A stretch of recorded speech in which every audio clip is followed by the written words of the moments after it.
സർക്കാർ കാണിച്ചിരിക്കുന്ന കള്ളക്കളിയല്ലേ മനസ്സിലാക്കേണ്ടത്. കാരണം വഖഫ് ട്രൈബ്യൂണലിൽ കേസടക്കുക. വഖഫ് ട്രൈബ്യൂണലിൽ ഭൂമി കൊടുത്ത സേട്ടിൻ്റെ കുടുംബം പറയുന്നു ഇത് വഖഫ് ഭൂമിയല്ല. ഭൂമി സ്വീകരിച്ച ഫറൂഖ് കോളേജ് മാനേജ്മെൻറ്റ് പറയുന്നു ഇത് വഖഫ് ഭൂമിയല്ല.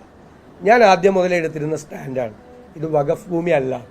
കാരണം വഖഫ് ഭൂമി ആണെങ്കിൽ ഇവർ എൻക്രോച്ചേഴ്സാണ്, കടന്നുകയറ്റക്കാരാണ്. അവർക്ക് ഒരിക്കലും നമുക്ക് അവിടെ പെർമനന്റ് ടൈറ്റിൽ കൊടുക്കാൻ പറ്റില്ല. ഈ രേഖകൾ പരിശോധിച്ചാൽ ഇത് വഖഫ് ഭൂമി അല്ല എന്ന് വളരെ വ്യക്തമാണ്. പക്ഷെ ഗവൺമെൻറ് എന്താ ചെയ്തത്?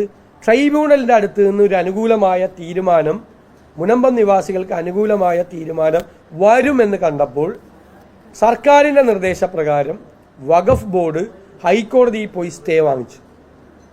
മെയ് 29 വരെ സ്റ്റേ വാങ്ങിച്ചേക്കുക. മെയ് 19 വരെയാണ് ഈ വഖഫ് ട്രൈബ്യൂണലിൻ്റെ കാലാവധി. അപ്പോൾ സർക്കാർ എന്താ, വഖഫ് മന്ത്രിക്ക് അതിൽ പങ്കുണ്ട്, വഖഫ് മന്ത്രിക്ക് എന്നിട്ട് അതിൽ പങ്കുണ്ട്. എന്നിട്ട് 19 ഇവരുടെ കാലാവധി തീരും. അപ്പോൾ ഈ വഖഫ് ട്രൈബ്യൂണലിനെ കൊണ്ട് വിധി പറയിപ്പിക്കരുത്. ഇനി വരാൻ പോകുന്ന വഖഫ് ട്രൈബ്യൂണലിൻ്റെ ഘടന പാർലമെൻറ്റ് പാസ്സാക്കിയ വഖഫ് നിയമം അനുസരിച്ചിട്ടാണ്. അപ്പോൾ സർക്കാർ, കേരള സർക്കാർ വഖഫ് ബോർഡിനെ കൊണ്ട് നടത്തുന്ന ഈ വഞ്ചനയാണ്. എന്നിട്ട് എനിക്കെതിരായിട്ട് വഖഫ് ബോർഡിൻ്റെ CEO സ്റ്റേറ്റ്മെൻറ്റ് കൊടുത്തേക്കുക. സർക്കാരൊന്ന് പരിശോധിക്കുക. പ്രതിപക്ഷ നേതാവിനെതിരായിട്ട് സ്റ്റേറ്റ്മെൻറ്റ് കൊടുക്കാൻ ഒരു ഉദ്യോഗസ്ഥൻ വഖഫിൻ്റെ CEOയ്ക്ക് പ്രതിപക്ഷ നേതാവിനെതിരായിട്ട് സ്റ്റേറ്റ്മെൻറ്റ് കൊടുക്കാമോ? നിങ്ങൾ അന്വേഷിക്കുക, കൊടുക്കാമോ?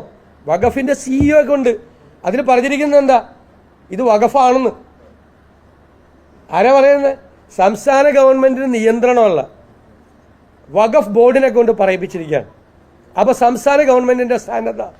മുനമ്പത്തെ നിവാസികൾ അവിടെ എൻക്രോച്ച് ചെയ്ത് കയറിയെന്നാണ് വഖഫ് ഭൂമിയിലേക്ക്. വ്യക്തമാകട്ടെ, പറയട്ടെ. എന്തിനാണ് എന്നിട്ട് മുനമ്പത്തെ ആളുകളെ ഞങ്ങൾ സംരക്ഷിക്കും എന്ന് പച്ചക്കള്ള മുഖ്യമന്ത്രി പറയുന്നത്? ചെയ്യുന്നത് അവരെ പൊളിറ്റിക്കൽ അപ്പോയിൻമെൻറ്റാണ് വഖഫ് ബോർഡിൻ്റെ ചെയർമാൻ. ആ വഖഫ് ബോർഡാണ് കോടതി പോയിട്ട് ഈ വഖഫ് ട്രൈബ്യൂണലിൻ്റെ സ്റ്റേ, ഇല്ലെങ്കിൽ വഖഫ് ട്രൈബ്യൂണലിൽ നിന്ന് നല്ല വിധി ഉണ്ടാകുമായിരുന്നു.